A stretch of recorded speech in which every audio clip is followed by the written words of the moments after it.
anak-anak, pernahkah kalian menanyakan satu hal? Apakah Tuhan pernah membuat sebuah kesalahan? Contohnya, mengapa bayi ini harus lahir dengan keadaan yang cacat? Sepertinya Tuhan salah ya?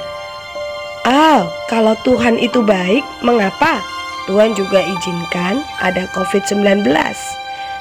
Membuat orang menderita sakit dan bahkan meninggal, sehingga membuat banyak orang bersedih kehilangan. Sepertinya Tuhan, apakah salah ya? Kenapa Tuhan izinkan keadaan banjir terjadi dan membuat orang kesusahan, kesulitan? Kadangkala peristiwa buruk, kejadian buruk, hal yang tidak sesuai harapan kita membuat kita bertanya-tanya kepada Tuhan, apakah Tuhan itu salah?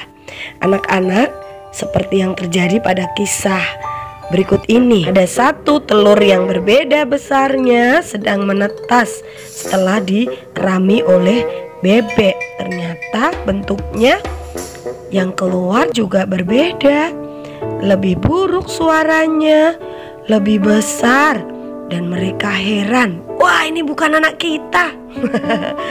Dan anak-anak, yang terjadi, bebek yang buruk tadi, anak bebek yang buruk tadi tidak diakui.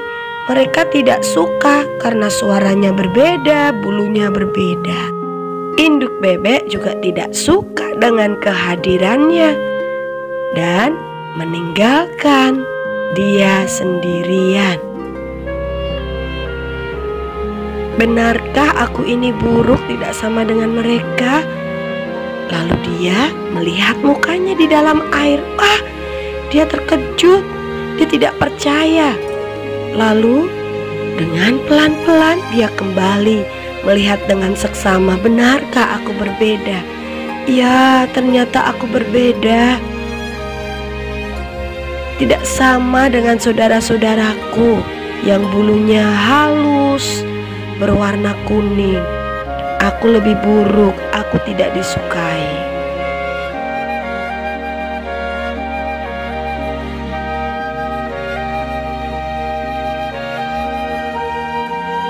Sedih rasanya sendirian tanpa saudara dan teman-teman.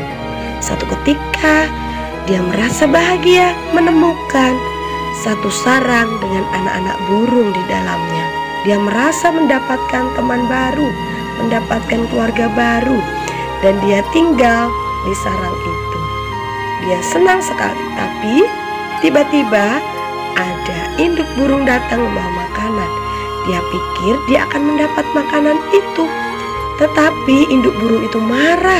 Induk burung itu menganggap dia sebagai musuh, dan akhirnya dia lari ketakutan, bersembunyi. Sedih rasanya, dia tidak punya keluarga dan teman. Dia sangat sedih dan menangis terseduh-seduh. Saat itu datanglah induk angsa dengan keempat anaknya. Mereka sepertinya mendengar tangisannya.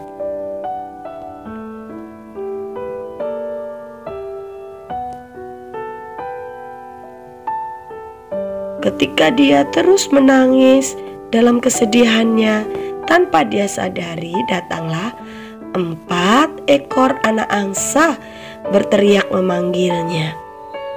Nah, mereka merasa sama dan memanggilnya dan mengajak dia bermain.